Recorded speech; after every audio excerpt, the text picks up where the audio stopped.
Hesperia Hospitala had every part I needed readily available and small enough to take home with me on my bike, for a maximum effort to prevent leaks. Make sure you get under this. It's fine to put it there.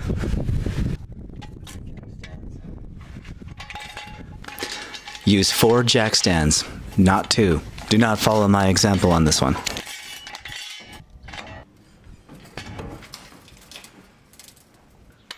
Shake the car really well to make sure it does not come off those jack stands. Make sure that those jack stands are planted. Do not lift a car by its differential unless instructed to. In this specific situation, you can. These are 10 by 1 sheets of metal. You will need to drill holes depending on where you want your intercooler to sit. Your measurements will be different than mine. Just measure it and make sure that you drill the holes properly.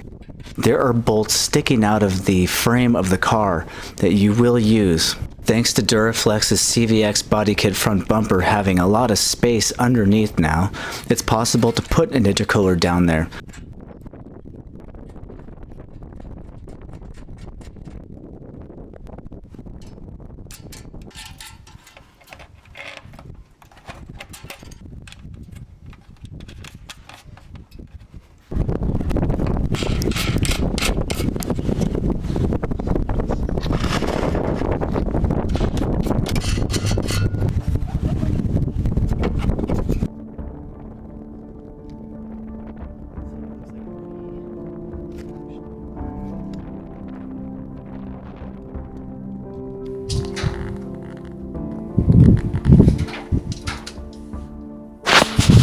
This is, it's pointing in the direction of the tire, and I know that it's not going to touch it, but other than that, I would suggest maybe a shorter pipe, a straight pipe right here so that I can pick this up more.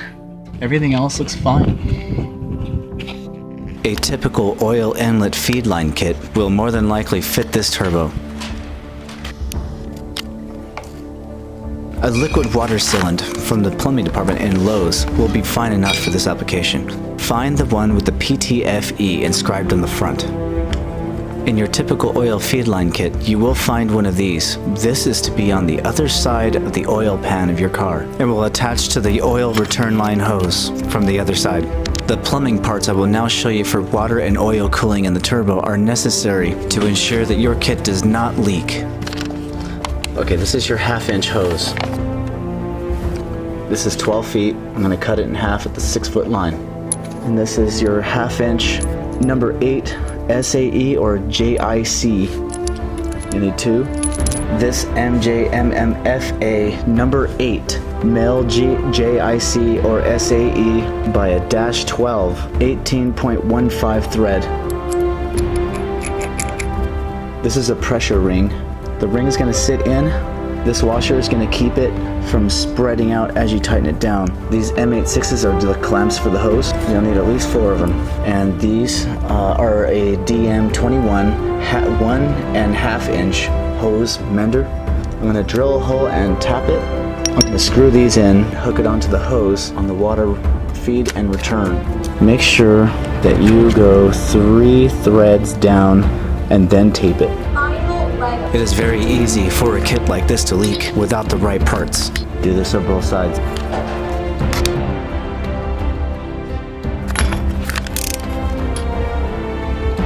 Make sure that you have a non-conductive hose. Flame resistant is not necessary, but it's actually very nice to have.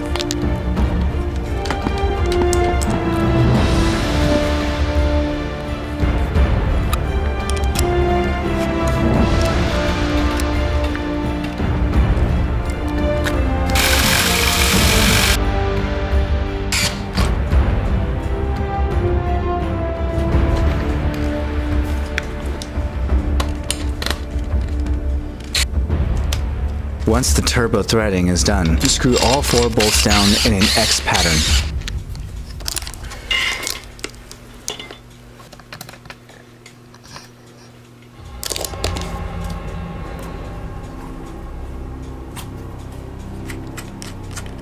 And now we have the drilling and the threading of the water coolant lines. I'm going to tap into my own water coolant system. The threads must be prominent to ensure a very tight fit.